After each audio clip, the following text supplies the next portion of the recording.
This is the story of The Paramedic, a Spanish psychological thriller about a man named Ángel who works as a medic. After a tragic ambulance accident leaves him paralyzed, his life begins to spiral out of control. Struggling with insecurity, obsession, and the fear of being abandoned, Ángel turns on the people closest to him. As his paranoia grows, his actions become darker and more dangerous, leading to a chilling story of control, betrayal, and revenge. So let's dive straight in. The movie begins with a car accident that leaves 5 people injured. After a short while, an ambulance arrives at the scene. One of the medics, a man named Ángel, rushes to help along with his colleague Ricardo, who is also the ambulance driver. Ángel, however, has a habit of stealing small belongings from the victims he treats, something he does while on the job. Together, Ángel and Ricardo bring the injured into the ambulance and quickly return to the hospital. The story then shifts to Angel's life outside of work. He lives in an apartment with his girlfriend Vanessa, whom he affectionately calls Vane. Ángel dreams of starting a family with her and has been hoping for a child, but despite their efforts, Vanessa still has not been able to get pregnant. Ángel believes that he is healthy and fertile, so he assumes the problem lies with Vanessa. However, one day he decides to undergo a fertility test at the hospital. The results shock him. The doctor explains that his sperm count is very low and that their movement is weak. The doctor recommends that Ángel consider assisted reproductive methods if he wants a higher chance of having children. At home, Ángel is often irritated. He struggles to sleep at night because his neighbor's dog barks nonstop. On top of that, Vanessa spends long hours away from home since she is busy with her studies. Ángel grows increasingly frustrated with these issues, but life continues. One day, Ángel and Ricardo receive another emergency call about an accident. They rush to the scene and quickly bring the victim into their ambulance. On the way to the hospital, the patient suddenly suffers a convulsion. Ángel panics as he tries to help, and Ricardo, distracted while driving, loses control. The ambulance crashes in a serious accident, injuring everyone inside. From this day forward, Angel's life changes completely. Because of the accident, Ángel is left paralyzed in both legs. He is no longer able to walk and must now use a wheelchair to move around. He loses his job as a paramedic since he can no longer perform his duties, and he begins living off disability benefits. Vanessa stays by his side and helps him with daily tasks like preparing meals and supporting his recovery. Ángel also begins attending therapy sessions where he works with Sandra, an assistant who helps him practice walking and movement exercises. Over time, Angel's personality starts to change for the worse. He becomes quick-tempered and more insecure. He begins to doubt Vanessa's loyalty, especially after noticing that she frequently chats with a man named Roberto, one of her classmates. Even though Vanessa explains that Roberto is only helping her with assignments, Ángel does not trust her. His suspicions grow stronger, and he searches online for ways to spy on her phone. Ricardo later visits Ángel to apologize for the accident, but Ángel refuses to forgive him and pushes him away. Soon after, when Vanessa leaves to run an errand, Ángel secretly takes her phone and installs a spy application. Later, when she goes to college, he connects the same application to his laptop. From then on, he can monitor everything on her phone. He gains access to her calls, messages, and even her camera, allowing him to watch her secretly. At one point, Ángel has an unpleasant encounter with his neighbor, Vicente, whose dog keeps him awake at night. Vicente explains that he leaves the dog alone because he often waits for his wife at the hospital. Still, Ángel continues to hold resentment against the dog. His anger grows so much that he cruelly puts needles inside a piece of meat and takes it to the park where Vicente usually walks the dog, hoping the animal will eat it and die. Meanwhile, Ángel keeps spying on Vanessa and listens in on her conversations. One night, he hears her talking with a friend about how difficult life has been because of his constant anger. Her friend encourages her to leave him, but Vanessa insists that she cannot abandon him in his condition. Although her loyalty should comfort Ángel, he feels hurt and insecure instead. Trying to make things better, Ángel prepares dinner for Vanessa and apologizes for his behavior. He thanks her for caring for him and suggests they try to have a child again. However, when they attempt intimacy, Ángel realizes that he is unable to feel anything due to his paralysis. This only deepens his frustration and sense of loss. Later, while Ángel is in the shower, Vanessa receives a message on her phone. Strangely, she notices that the same notification sound comes from Angel's laptop. Curious, she checks the laptop and discovers the spy application connected to her phone. Shocked, she realizes that Ángel has been monitoring her every move. Feeling unsafe and betrayed, Vanessa immediately packs her belongings and leaves the apartment without telling him. When Ángel comes out of the shower, he realizes she is gone. He notices that she has discovered his actions, and now she has left him for good. Months go by, and the story shifts to Christmas time.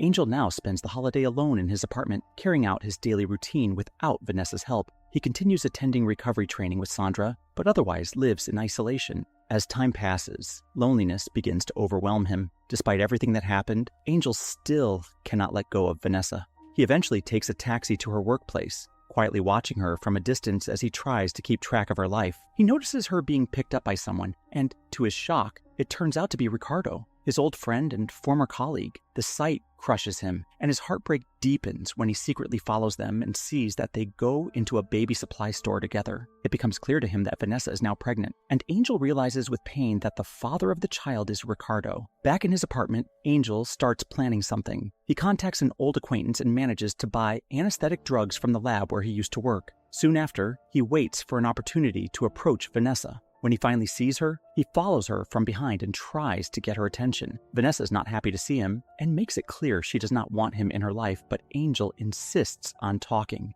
Out of pity, she eventually agrees to go with him back to his apartment, thinking she will collect some of her belongings like her passport, which are still there. Inside the apartment, Angel pretends to guide her toward the room where her things are kept, but when she bends down to pick them up, he injects her with the anesthetic from behind. Within moments, Vanessa collapses. When she wakes up later, she finds herself tied to a bed with her mouth covered. Loud music is playing in the room, drowning out her voice. Angel takes her phone and leaves the apartment for a while. Going through her phone, he finds a message from Ricardo asking about her. Angel replies in her place, telling Ricardo to stay away and claiming that they cannot take care of the baby. He then throws the phone into a river to erase any trace. Returning to the apartment, he lowers the music and removes the cloth from Vanessa's mouth, but when she screams, he quickly silences her again and injects more anesthetic. Meanwhile, Ricardo becomes worried. He approaches Angel on the street while Angel is returning from one of his therapy sessions and asks if he knows where Vanessa is. Angel acts innocent, pretending not to know anything, and says that he has not seen her in a long time. He excuses himself by blaming his own pain and condition, which makes Ricardo leave without further suspicion. In the apartment, Vanessa regains consciousness and realizes she is no longer tied to the bed. Thinking she finally has a chance to escape, she tries to stand but discovers she cannot move her legs. Angel has injected her with epidural fluid, leaving her temporarily paralyzed. She struggles and drags herself toward the door, but it is locked, leaving her trapped again.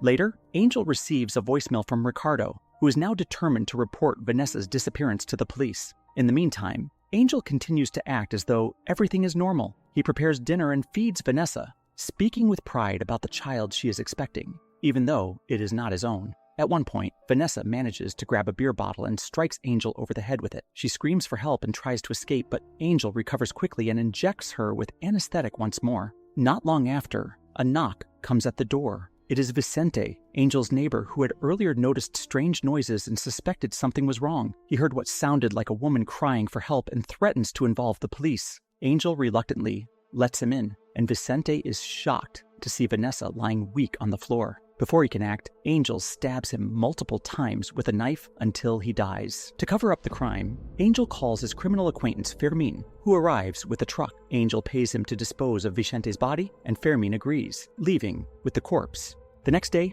the police visit Angel's apartment because Ricardo has filed a missing person report for Vanessa. Angel keeps calm and answers their questions without giving anything away. They notice his medication on the table, which he explains is for his nerve pain. Satisfied with his explanation and aware of his disability, the police leave without suspecting him further. They do not realize that Angel has secretly found Ricardo's apartment keys in Vanessa's belongings. Using this opportunity, Angel sneaks into Ricardo's apartment. When Ricardo steps into the bathroom, Angel hides behind the shower curtain and injects him with anesthetic, knocking him out. He then pours a poison into Ricardo's alcoholic drink and forces it into his mouth, staging the scene to look like Ricardo took his own life. When the police eventually investigate, they believe Ricardo committed suicide and closed the case. Back at his own apartment, Angel continues keeping Vanessa captive. She now uses a wheelchair because of her paralysis, and she has little choice but to submit to the situation. Angel even proposes to her with a ring, insisting he wants to marry her. Vanessa does not give him an answer and instead excuses herself to the bathroom, where she hides a nail clipper, planning to use it later. One night, Vanessa develops a fever, and Angel decides to go out to the pharmacy to buy medicine. While he is away, she uses the nail clipper to slowly cut through the ropes and finally frees herself. Her legs are still weak, but she drags herself out of the room with great effort. She takes a screwdriver to break open the lock of another door and manages to escape into the hallway. As she makes her way toward the elevator, Angel suddenly returns and spots her. Realizing she is escaping, he rushes after her, chasing her toward the stairwell. Desperate, he throws himself down the stairs in his wheelchair to catch her. He grabs her leg, but Vanessa fights back with all her strength. Using the screwdriver she had hidden in her clothes, she stabs him several times until he falls to the ground floor. The final scene reveals that Angel survives the fall but is left completely paralyzed, unable to move at all this time. He is transferred to a hospital where he is visited by a nurse and a woman introduced as his girlfriend. To his shock, the woman is Vanessa. She looks down at him with a cold expression and, with a twisted smile, says that she will take care of him now. In the last moments, she wheels him out of the hospital with an unsettling grin, leaving the audience to wonder if she is planning her own revenge for everything she endured.